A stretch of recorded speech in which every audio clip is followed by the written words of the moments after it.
Boom! I don't know, I do the clap. I think the clap is very funny. We're back. That's the new intro. The new intro is the clap. We're back. Quick manga log. When I mean quick, I mean this is probably the best month in terms of reading quality I've ever had.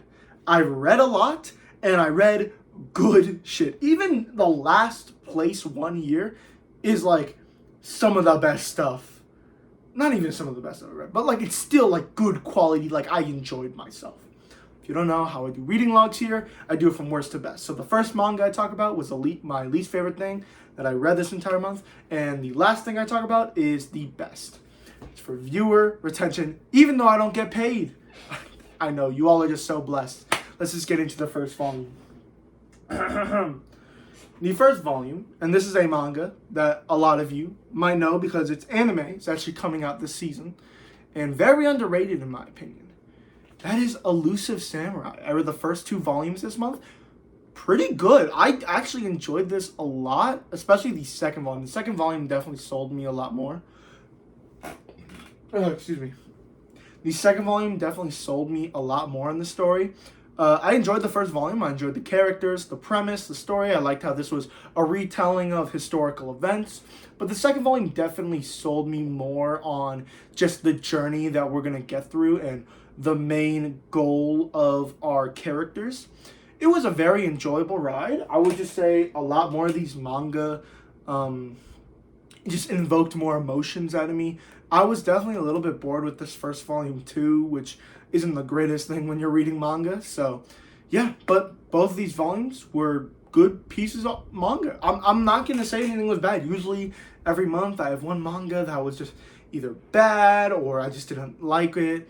It's like 5 or lower on like a 0 to 10. I do 0 to 10. 0 to 10 scale. This was like a solid 6, maybe even a 7 out of 10. Like, I read some good shit this month, and I think the average was like an 8 out of 10 of like all the stuff I read. So that is always good to hear. Next, I have a single volume that is Undead Unluck. I read the first volume of this. Again, this was pretty good too. I like the 2 main characters. I like their dynamic. I like the idea of these 2 characters who have to fall in love with each other in order to commit suicide with each other. That is such a great premise that I know at the end is going to be incredibly sad. And I also just really love the power system and how these 2 characters use their powers for, to win fights. I'm a big believer that for a power system to be good, it's not being complex, but it's the creativity behind it. So something like One Piece is, in my opinion, the best power system. They have 2 power systems, Haki, which is more complex, and Devil Fruits, which is more basic. But both of them are used so creatively that there isn't really a surface level of importance on each. Like a character can win because of how creative he uses his Devil Fruit, or a creative character can win because of how creative he uses his Haki. There is no Haki is stronger than this Devil Fruit. There isn't really a lot of that. Like, most of the pre-time skip Luffy stuff is just him being creative, or Oda being creative of what you can do, being stretchy. Like, even characters like freaking, what's his name? The guy from the Fantastic Four, Mr. Fantastic, bro. Even him isn't even as creative as some of the stuff Luffy does. And I get that a lot from Undead Unluck, especially how he will because this guy is undead, he can't die, and this girl is unluck. She just brings bad luck to people. So he rips his own head off, and then she kisses his head and then throws it at a guy. So then there's a giant explosion there, but he can't die. It is such a genius idea that I love. It is just so good. And there's one scene in here as well. I should probably move on to the next one because we have a lot of manga to go through, but there's one scene in here where she's drawing a picture, and where is it? Right here. Hold on. She draws a picture of a night sky, right? Or paints it, and the other character goes, "What are those sparkles around the moon?" And in my head, I'm like, those are stars, obviously. And then she goes, oh, they're well, there's nothing up in space except for the moon and the sun, right? Well, the moon looked awfully lonely up there, so I gave it some Why are there not stars in this universe? This feels like as soon as I get into more of the series, I feel like it's going to be super well developed, and there's going to be some great ideas in this. I cannot wait. Next, after that, quick little manga here. I have Hero Tales. I got this at a half-price books.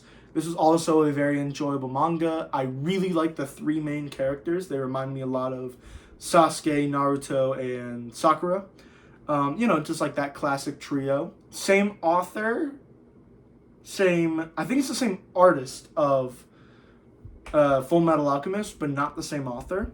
The art is very good. She does a great job. I mean, she's always done a good job with her art, and the story is very plain and basic, but enjoyable nonetheless.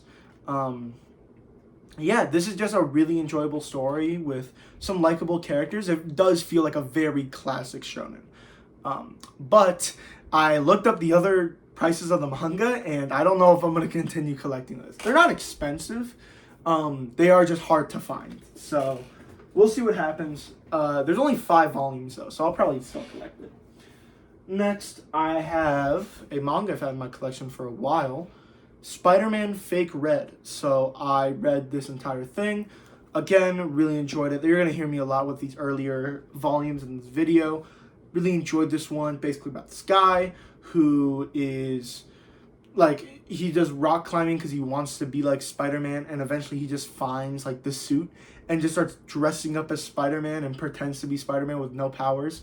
I really like the message of the story of, you don't need powers to be a superhero. Everyone still thought he was a superhero, even though he has no powers and he barely knows how to friggin' shoot the webs or whatever.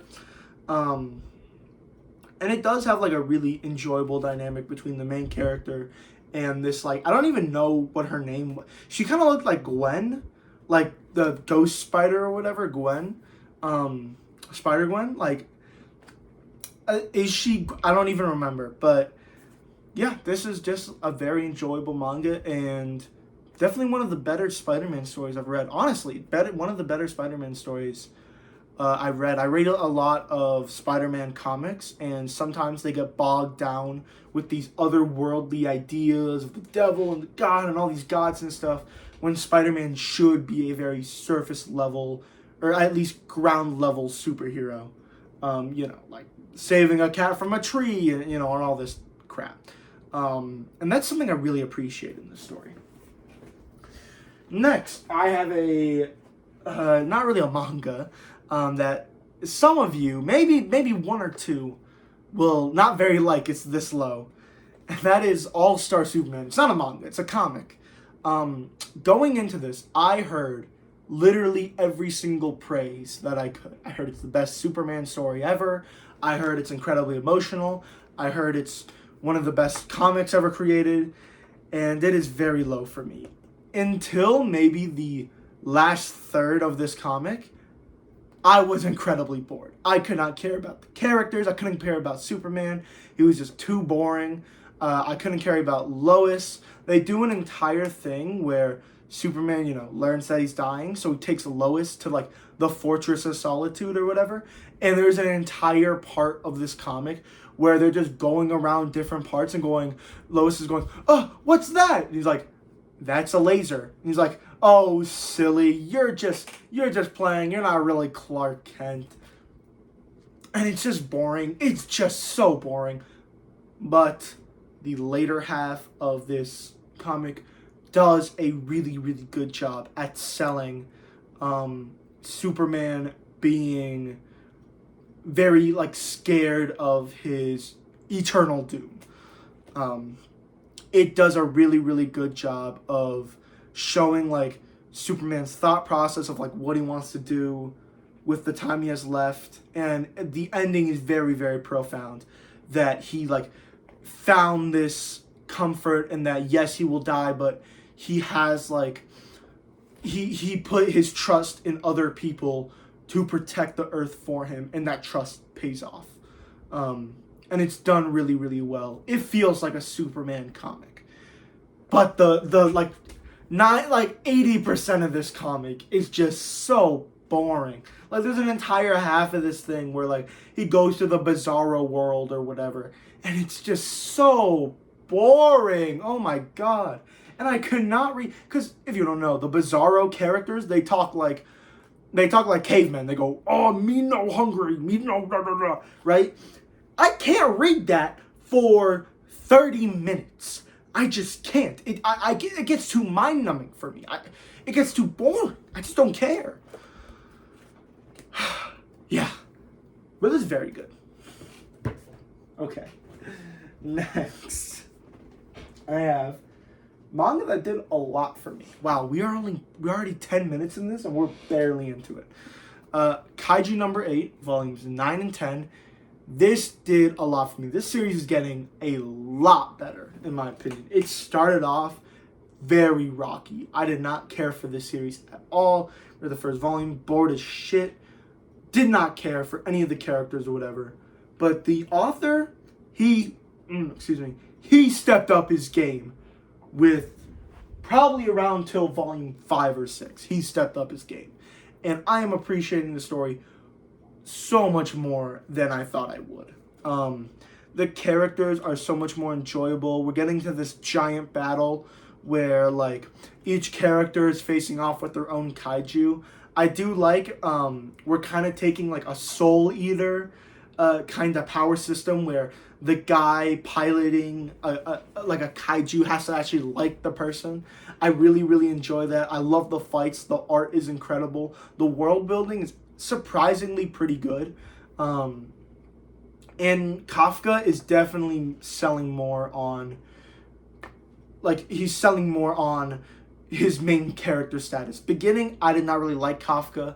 The only thing I heard was Kafka is he's an incredible main character, but the only reason I heard that was because he was old. He does not act like an older person, especially because every other character in this manga is like 16. Like, I'm pretty sure this guy is like 18 or something, and then there's like a little girl who's like 16 years old. He just acts like every other character, and he's boring. But later on, I got why he needed to be an older character. Even though he isn't as physically stronger as other characters, he does play a mentorship for a lot of, like, these two characters. He plays a mentorship for, even if he's not as physically strong as them, which I think is done very, very well, and I enjoy it a lot. Next, we've got series that maybe not just came out, but is coming out relatively new. These are the only 2 volumes that are out right now, and I enjoyed them, obviously. That is Snowball Earth, volumes 1 and 2. I read this to what I own. Again, I really enjoy this. I think my main problem with this is just, like, the main character. The main character isn't as enjoyable as I'd want. I love characters who are, like, competent in, like, their job, but are, like, emotionally not, if that makes sense. Kind of like a Zenitsu, where Zenitsu is a bumbling idiot and a coward. He's basically a pussy, right? But he is, like, physically competent, and he knows how to slay demons. Even when he doesn't fall asleep, like, he knows how to. He's just scared all the time. Like, he's physically competent, but he's still like a coward. He's still like a crazy coward. I like those characters.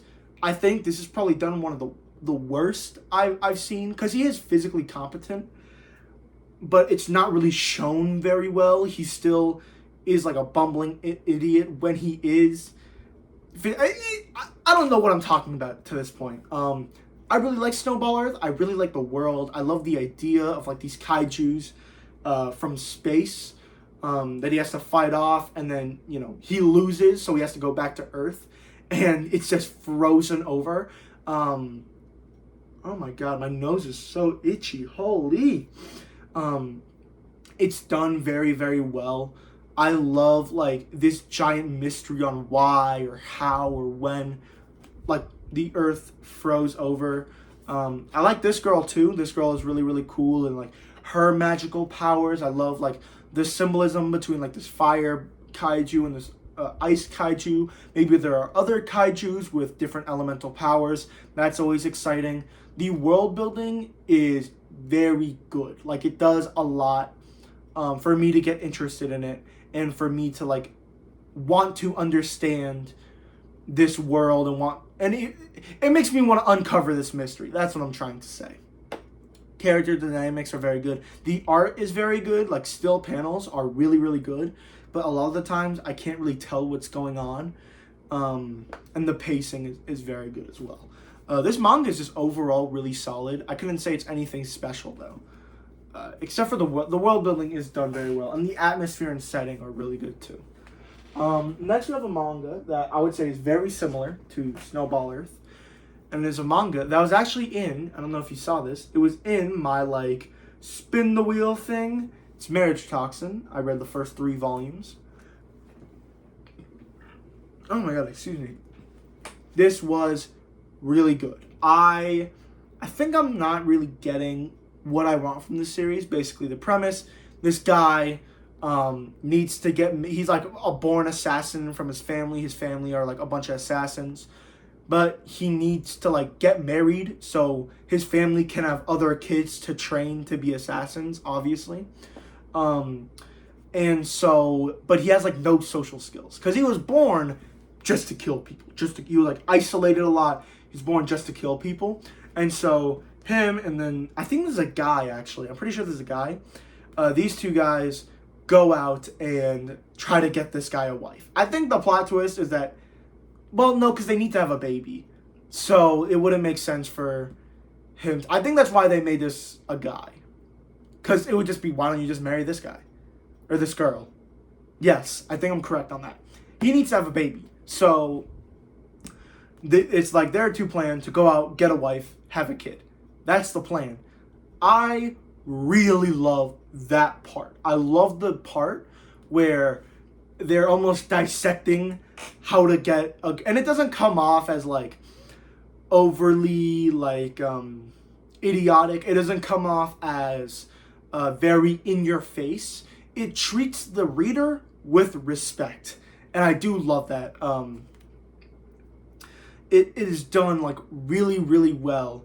I don't really know how to explain it. It's just super enjoyable seeing this guy just break out of his shell and become like an actual enjoyable person to be around and an actual person worthy of like dating, I guess. And this is definitely one of the best I've seen of the, because he's like very socially awkward, but he is competent when he like saves people and kills people and stuff.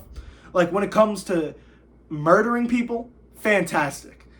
Talking to people, not so much. I think that's what, don't hate me on this, I watched the anime, Bocchi the Rock got wrong. Because Bocchi, she's like a socially awkward person, but I didn't see enough of her like breaking out of her shell and actually becoming a better, I didn't see enough of like wanting to do that. Maybe it's just not for me because I'm not a very socially awkward person. I was, but just not really right now. It's not really relatable for me, but that's why Bocchi the Rock didn't really Bocchi the Rock didn't really do it for me, but this manga is doing it for me. It is done really, really well, and a lot of moments are very cute.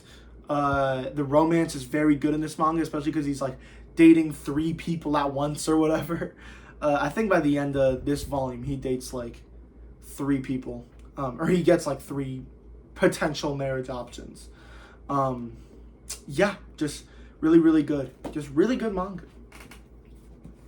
I didn't even talk about my cons. We need to get through this quick. Okay. Next, I have Boys Abyss volumes 3, 4, and 5. If you don't know, I did not really like the first 2 volumes of Boys Abyss. I read them, and I thought it was overly edgy. It was overly overly depressing for no reason. And these volumes changed my mind. They legitimately changed my mind.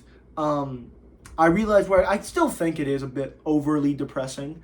I mean, these characters talk about like killing themselves like so often and so regularly, and they take it seriously. I'm just like, I can't even take you seriously anymore. Like, just kill yourself at this point. Just kill yourself. You're like, I'm gonna kill myself with you. No, I'm gonna kill myself with you. No, I'm gonna kill myself with you instead. Just kill yourself. Just kill yourself. You've been teasing us for this. Just do it, bro. Just do it. At the end of the day, just do it. It's not even that hard. Sorry, I'm being mean. But I do think there are a lot of aspects of this manga that are done like incredibly well. One, the paneling and the like certain nuances that come with it. Like, it feels like the artist, I don't know if the author and the artist is the same person. I think they are. Yeah, story and art by Ryo Minami. Whatever the fuck. The artist is really good. It feels like, I don't even know the gender. It feels like they're doing a great job at making every single panel count. And the panels are big. So every single panel feels like something that is a metaphor to this, or an analogy to this, or a nuance to this, or whatever, you know, an idiom or a hyperbole or whatever. It's done really, really well. The paneling's smooth. It's creative. It is very beautiful at some times, but very dreadful at others. It's done incredibly well. You can tell they took a lot of time into certain chapters and certain moments. The character relationships are also done incredibly well.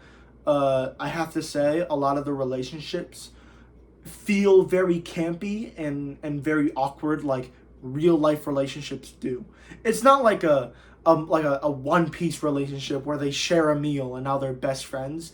It is like legitimate relationships where there's struggles and hard times, but there's also good times and this and that. I don't really know how to explain shit well, so this is my best attempt.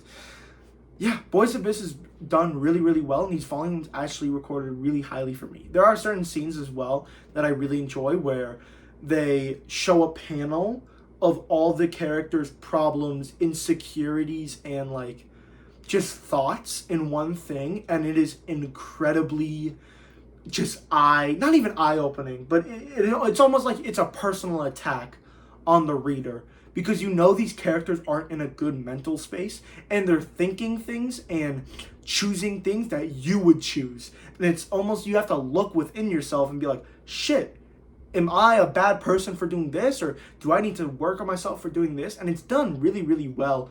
And it's believable. It is believable. It's a very mature series. Of course it's a mature series.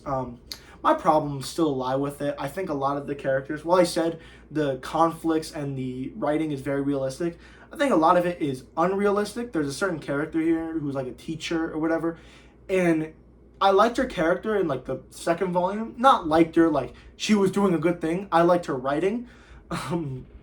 If you know Boys Abyss, please, I'm not agreeing with her, please. But she kind of just turned into like a supervillain at the end of this volume, like, and it's just upsetting. Like, it's just not even like good, at least in my opinion, like good shit. It's just like almost up. It breaks the level of realism that the series is going for, and I feel like they're using that character a lot to drive conflict when that just doesn't need to happen. All right, next we have, I don't even know what volumes. Side stories of Ace, the 2 volumes. I read this to completion, obviously, and I enjoyed this. I don't know what else to say. I think I'm just going to stop it there, honestly. There's not really much to talk about. It's classic Oda writing. I just don't think Oda works well in small doses. I think Oda's best writing is in long form, where he can plan everything out, put a bunch of ideas in the reader's heads, and then I don't know the word for it, and then have a very climactic moment where he pays off a lot of those arcs, ideas, and just moments. So it's not done as well as like actual One Piece, but I still think it's done relatively well. I say done well, like I'm a fucking manga creator. Like I know this shit. Yeah, the paneling is done really well. Like I fucking draw. Next we have Smoking Behind the Supermarket with You, Volume 2. I didn't enjoy this as much as Volume 1, but I still really enjoyed this. This is like one of the only slice of life series I can read because it actually feels like the relationship between these two are developing. And I kind of realized something about myself, and it's that I am such a huge fan, at least in romance, of opposite attracts. Give two characters that are complete opposites and they fall in love, I will eat that shit up. Every single day of my life, I will eat that shit up. That is like the only romance that I like wholeheartedly, unconditionally love. Pun intended. And that is like kind of this series as well. You know, they have a lot of cute character dynamics. It is nice to see that this girl character, who's kind of like the shy off, closed character, get like some development, and actually shows that she's somewhat interested in our main character here. They're not really interested yet, but they do care for each other, which is really, really nice. The vibe of this manga is always good. Yeah, this manga is genuinely great. It feels very passionate. It feels very completed, if that makes sense. It's just done like really well. Yeah, it's done really well. That's a term. Okay. Next we have a volume that I did not think was gonna be this high, but it surprised me. It surprised me so much. I like the series. I don't love it though. So seeing this volume be this good gives me such high hopes for the rest of this series. Especially because I heard the next arc after this arc is better. Let's just get into it. It's Windbreaker, bro. I did not know this volume was going to be this heat. Read the first 5 volumes. Watched the entire anime. Really liked it. I really liked the arc, the little tournament arc. It's really fun. But this series is at its best when it's giant group fights. And this entire volume is just one giant fight. This entire volume could be one episode of an anime, honestly, because there's not a lot of words in this. It is just one like giant spectacle of a series. I love this shit. Was so hype. It was so hype reading. I was literally jumping in and out of my seat when some stuff happened. And oh my god, it's done so well. And they do something that a lot of shonen manga don't even do anymore, which is kind of sad. Or at least shonen battle manga. It actually puts character arcs and actually puts ideas and themes and battles by ideologies in its fights. So you can learn more about the characters in its fight, and not just like simple backstory after, but it's a conflicting of ideology. I think the best example for this is the pink hair dude fights this like super buff like macho man, and the entire fight is just, what does it mean to like be a man and to be masculine? What is a man? What does it take to be a man and to be a guy? You know what I mean? Like, it is done so amazingly well. I'm just so surprised because I liked Windbreaker. Like, I'm not gonna sit here and say it was bad, but I never thought it would be deep or nuanced or whatever.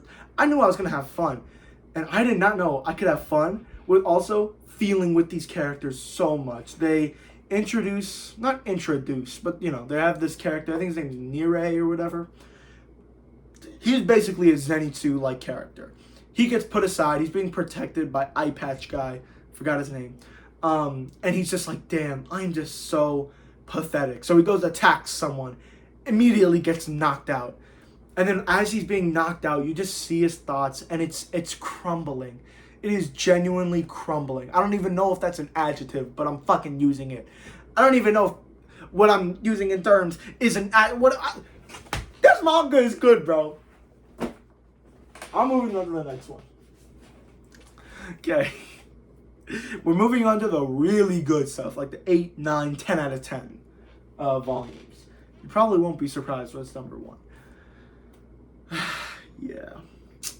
I got Terraformers. If you don't know, I read the first volume of Terraformers. I bought not all of it, volumes 1 through 20 of Terraformers from the great, the generous the greatest best friend of all time. East Coast Manga. He's actually my best friend, if you didn't know. We're BFFs. Terraformers. It's incredible. Love Real. If you don't know, I also bought Real, the manga Real by Takehiko Inoue from East Coast Manga as well. I should probably like actually know his name. I keep calling him East Coast Manga. I call him East. That's actually fire. Me and East go way back. Yeah, Terraformers is incredible. The first volume sold me on the series so much. Basically, it's about these like guys who like go to Mars and near these like giant ass cockroaches. Genuinely, I am being 100% honest. This might be the scariest manga I've ever read. Tied with Blood on the Tracks. There's like a certain scene where they get to the thing, and they come to like Mars. They go out of the ship, and there's these two characters, and they see a cockroach, and you're like, and these things are terrifying. They look ugly. They just look scary. Hold on, let me see if I can find. Oh my god, bro, they are scary. Look at them, bro. Look at them. Look how scary they look. Right? And you see them, they're like, fuck. Well, if we don't move, they won't attack us. They're just as scared of us. And you turn the page, and someone's head is just clean off. And you're like, fuck! So then this guy fucking uses his power and fights the cockroach. And it literally takes all the might just to beat one cockroach. And they go back to the ship and are like, we have to fucking leave. And they look outside, and there was like 1,000 goddamn cockroaches outside. That is so scary. This manga is so good at creating suspense. Because they create one character, they show how powerful one cockroach is to the entire group. Just how scary that is and how like devastating it is just to meet one. And then you turn the page and it shows 100 of them. And you're like, how do we fucking get out of here, And the events preceding this moment are some of the most suspenseful action I have ever read. Literally every character dies besides like the main character. Like, holy! Okay. Bro really thought he had to do me like that. Okay. Next, we have multiple volumes. Another finished series. I finished a lot of series this month. I also read a lot of manga this month. And that manga is Girls Last Tour, volumes 3, 4, 5, and 6. I finished the series. I read the first 2 volumes before, a while ago. Didn't really enjoy it. I thought it was okay. I liked the themes that it presented, but other than that, I thought it was really boring. And these volumes definitely helped in that. Volume 3 was really, really good.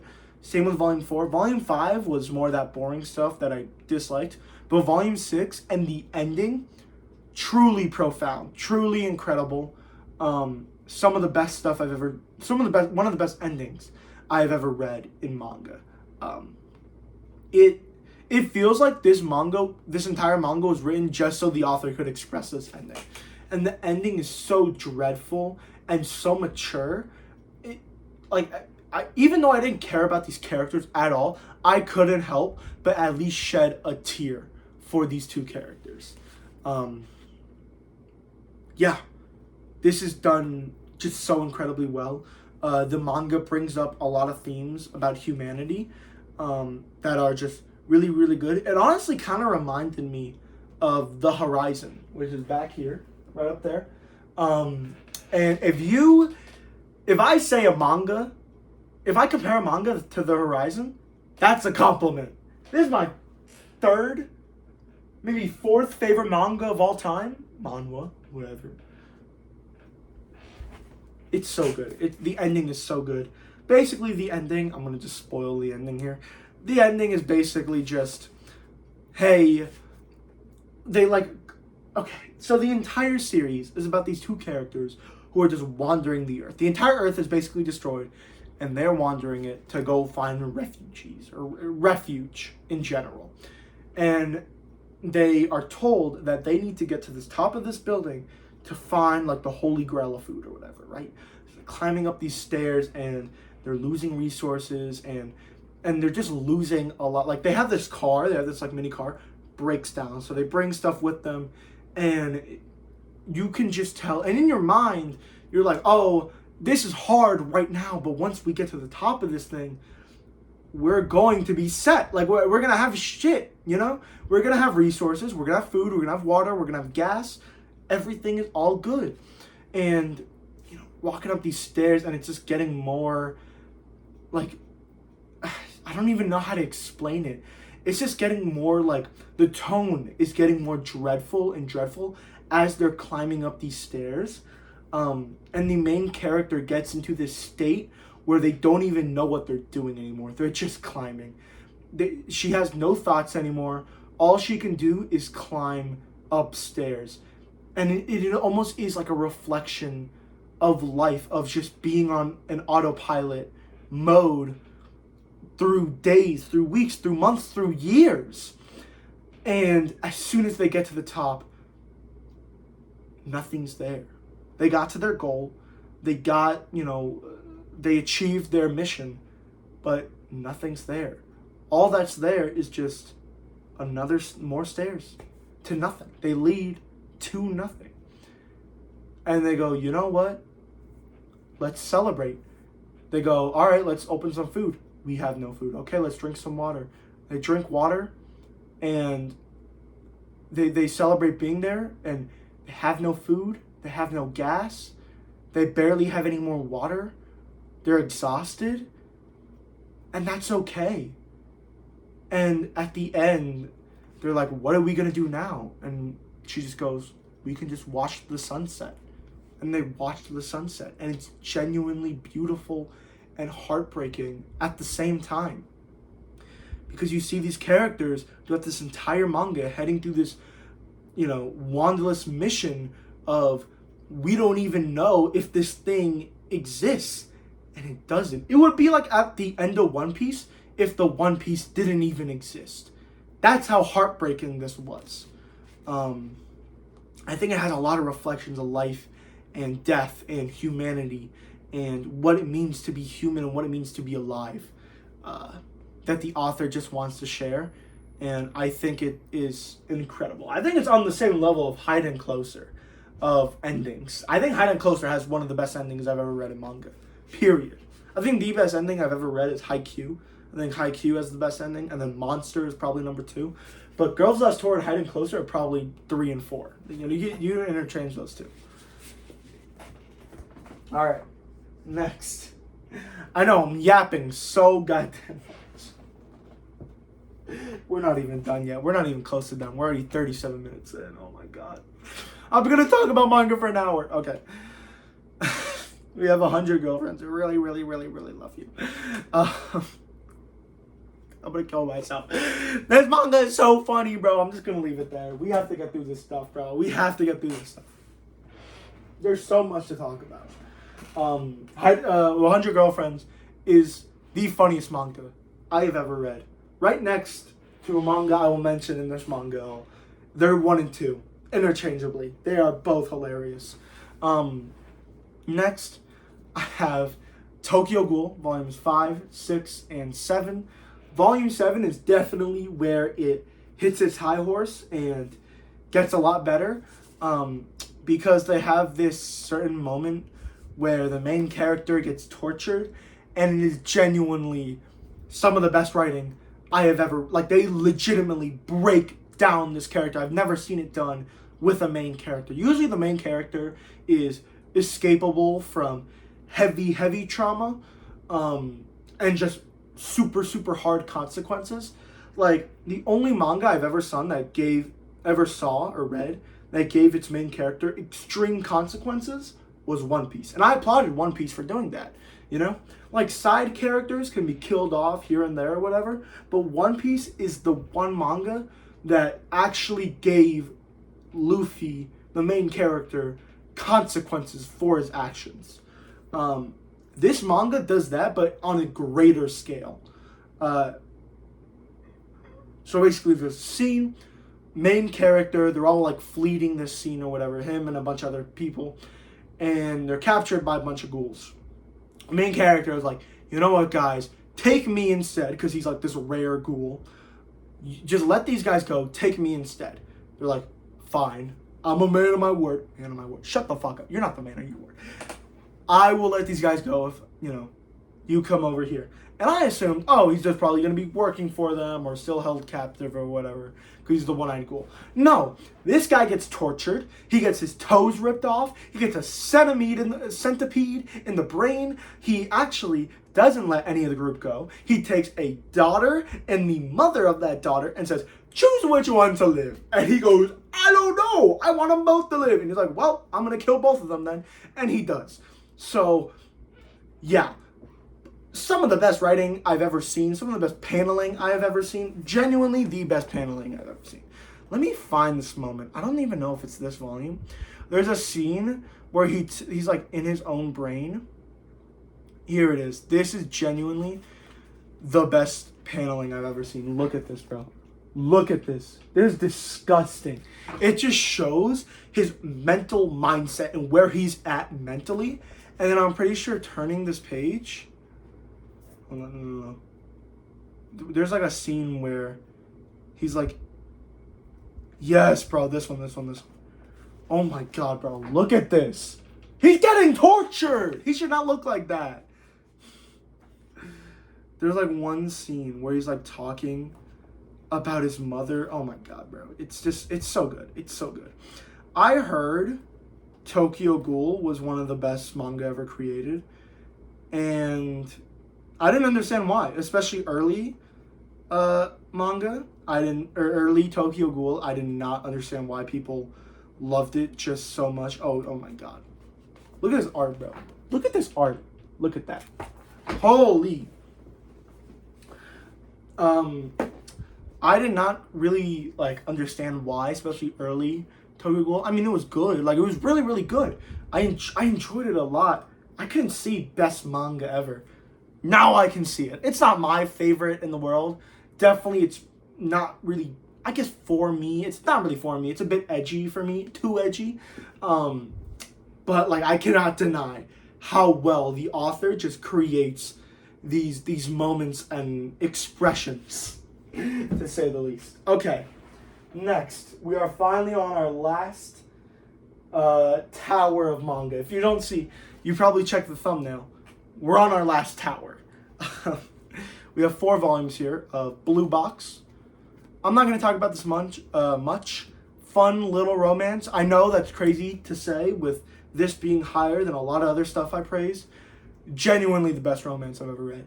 Maybe gets beat out by Kaguya-sama, Love is War. Gets beat out by Love is War. This manga might just be just actual romance substance. The best romance I've ever read. Genuinely. I love it when a romance makes the two characters complete each other. That's why I like opposites attract. I love it when two characters complete each other's faults. One character is mean and the other character is nice. And they complete each other's faults and they have equal sense into the relationship. That's what this manga does really well, and I like it. And I actually there was a scene where a character got rejected. You probably know what I'm talking about. A character gets rejected. I genuinely cried. I cried at a love rejection because it felt so real to when I was back in high school. It felt so real. I felt these emotions when either I got rejected or I broke up with a girl when I was together for 3 hours. What? Alright, next, we've got Blue Lock, Volume 13. It says Blue Lock. It's just Blue Lock. It's one of the most hype manga I've ever read. It's one of my favorite manga I've ever read. I could talk about endlessly why this manga is good. Honestly, this volume, kind of a disappointment. It's not a bad volume by any means. I did wish we got at least a little bit into the game. There are a lot of moments that are still incredibly hype without the game. Sei recruiting Shido to be a part of his team. Fantastic moment. One of my favorite moments in this entire manga. Legitimately, it's so good. Another moment that is incredible, Rayo's character arc in this, how they expand his character into like, I do like how they create the parallels between Nagi and Rayo in soccer or football, as like an actual relationship. Like they're not in an actual relationship in the manga, but I like how they compare it to that.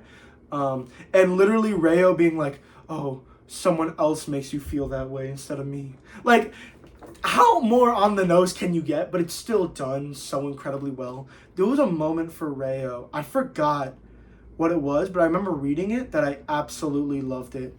It was like Rayo saying, kind of know people never get no me.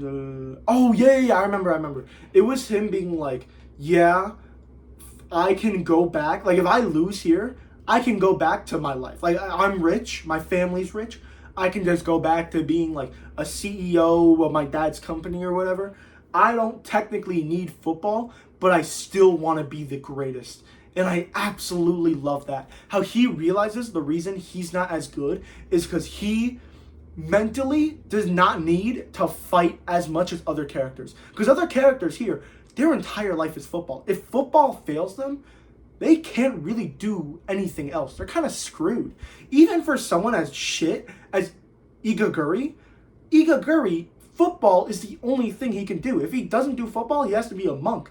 And he's stated multiple times he does not want to be a monk. So it's done incredibly well that Rayo has to mentally think for himself. The reason I cannot evolve as much as other people is because I'm staying too much in the status quo and I'm not taking enough risks. And I'm not as risk-taking and as hungry of the sport as other people because I have something to fall back on. And it's just like one tiny little moment and I love it so much, bro. I love Blue Lock, bro. Can you not tell? I love Blue Lock. Next, we have a manga that I am rereading. Obviously, that is the Haikyuu 3 months. Obviously, I'm going to put it high. Yeah, Haikyuu is Haikyuu. I'm not even going to talk about it very much. Sadly, I was kind of disappointed with the first 2 volumes in this. I remembered Haikyuu being a lot, at least better with the first 2 volumes of the introduction. But I know that the beginning of Haikyuu is definitely the worst. And the fact that I was still having some of the best times of my life just rereading this, with the first 2 volumes, also my voice is like gone, with the first 2 volumes, the fact that I was still enjoying myself to the utmost I could, it just tells how good Haikyuu is, especially because that's definitely the worst part of the series, like the least enjoyable, is when you don't know any of the characters. But as soon as Nishinoya and Asahi get introduced, holy, bro, oh my god, the waterworks, oh my, I cried. Oh my god, I cried so hard at that scene with Nishinoya and Asahi. I understood it. Like when I first read Haikyuu, I understood like why, but I didn't really get it. I couldn't really relate to it. But as I'm getting older, it's been 4 years. I'm not really getting that much older. But as I'm getting older, revisiting those scenes make it so much more dramatic. It hits so much harder. I just relate to it much more as I'm getting more mature. And turning more into an adult somehow, it just hits so much harder for me. Okay, next, we have a manga I did not expect to be this high. You probably already saw it in the video. It's the Fable. Crazy that this manga had a better introduction than my favorite manga of all time, which is Haikyuu. Yeah, the Fable. I don't really know what to say. It's good. Art is incredible. I think the best thing that made me like it so much is the pacing. The comedy is so funny. There's a scene, so it's basically this like amazing assassin. He has to pretend to be like a normal person, and it is genuinely hilarious. The like switch ups in tone is so funny. He'll go into like killing multiple people, being the craziest badass of all time. He's so fucking cool. He goes into the car, he starts laughing at like a comedy show. It's, oh my god, it is so funny. There's a scene where he's like fighting 2 people and he's like, okay, how do I make it look like I lose to this guy without actually beating his ass? Okay, he's about to punch, I'll throw my head in front of the punch, and boom, makes contact. Oh my god! Oh my god. I cannot express to you how much this manga made me laugh when I first read it. The pacing is incredible. The paneling is incredible. The comedy is incredible. I love the characters. I love the art. Everything about this manga. If this manga gets me to cry, it might go in my top 10. I am not joking right now. I am being 100% serious. It is so good. Oh my god. Next, I have a very classic series near and dear to my heart. And that is One Piece. I read volumes 62 to 66. This is Fishman Island. And like a tiny bit of Punk Hazard. Yeah, I loved Fishman Island. I heard a lot of people hated Fishman Island. And I didn't really understand why when I first read it. I loved Fishman Island a lot. I love the characters. I love the world. I love Fisher Tiger and his backstory. I love that. One of the best backstories I've ever read. I cried very hard when I read it. It's just classic One Piece. I didn't understand why people hated it. And then I went on Reddit and I was like, why do people hate it so much? It's anime. It's the anime. When you have as bad of pacing as the One Piece anime, you will get 15 episodes of Sanji just being annoying as shit. When you read the manga, you can gloss over it. You know, like, what makes manga so good is that I can choose my own pacing. So if there's like a tiny little panel of Sanji getting a nosebleed, my mind can gloss over it and I don't really care that much. But if there's a huge monumental moment, I can stay on that panel and think about what it means for the series and the characters and the plot and all this other stuff. That's one of the great things about manga. So I did not mind Sanji all that much. Actually, I thought he was funny for the most part. I just love like the idea that he went to this island for 2 years of like ugly people, and now any single woman he sees, he's just like, I don't know. The fact he takes it so seriously, I think that's what makes it so funny, is that he takes he takes his like affection so goddamn seriously. Like he takes it more seriously than like finding the all blue. Like that's why it's so funny to me. And it's not like Mineta from like My Hero Academia where he's like sexually assaulting women. He's just being attracted to them. Like he's not going to a woman and just slapping her on the ass being like, you're beautiful, you know? He's just being like a simp and being attracted to women. It's crazy reactions that would definitely get annoying if it was in real life. You'd probably get arrested if it was in real life. But, you know, like that are annoying in real life, but it's not anything that is like, it's like, if you read or watched IQ, it's like Tanaka and Nishinoya, you know? They're not doing anything crazy. They're not like sexually assaulting like Kyoko.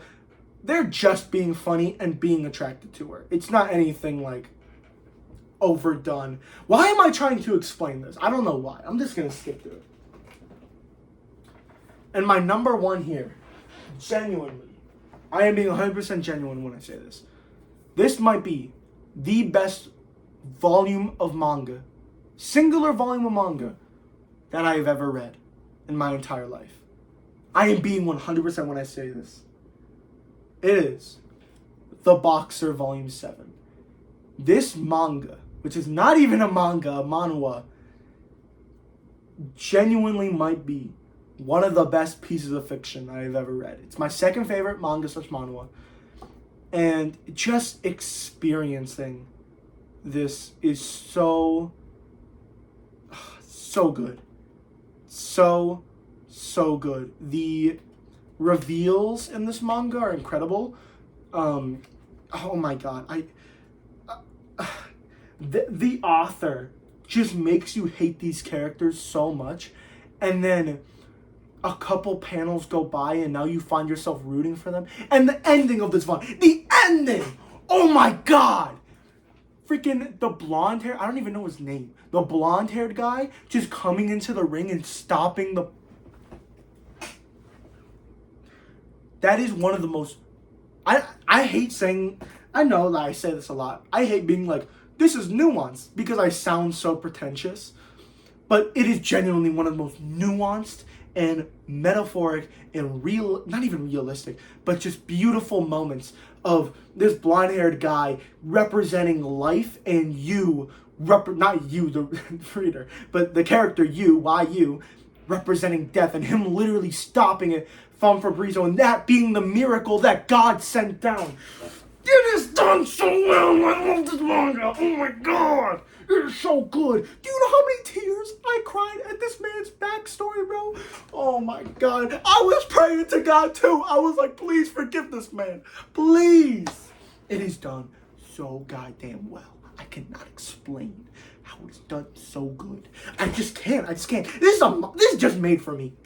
Especially because I'm a boxer. Maybe God was like, okay, I'm gonna turn you into a boxer so you enjoy this series more. I think that's why I'm a boxer. I genuinely think. I think God was like, you should be a boxer so you enjoy this series more. I literally think that's why.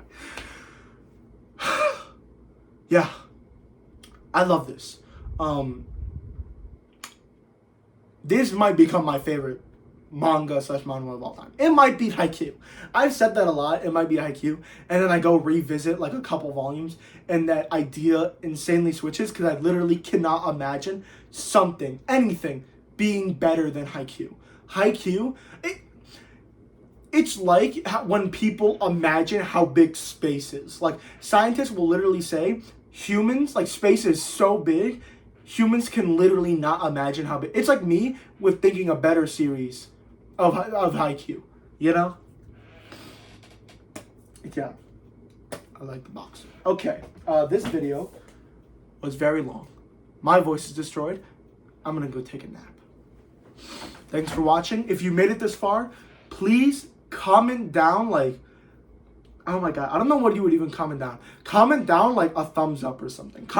No. Comment the robot emoji. If you comment the robot emoji, I will know you made it to the end of the video. Which would be great. I don't think anyone's going to, but that would be wild. Okay, I'm gonna see you later. I'm so tired. Bye.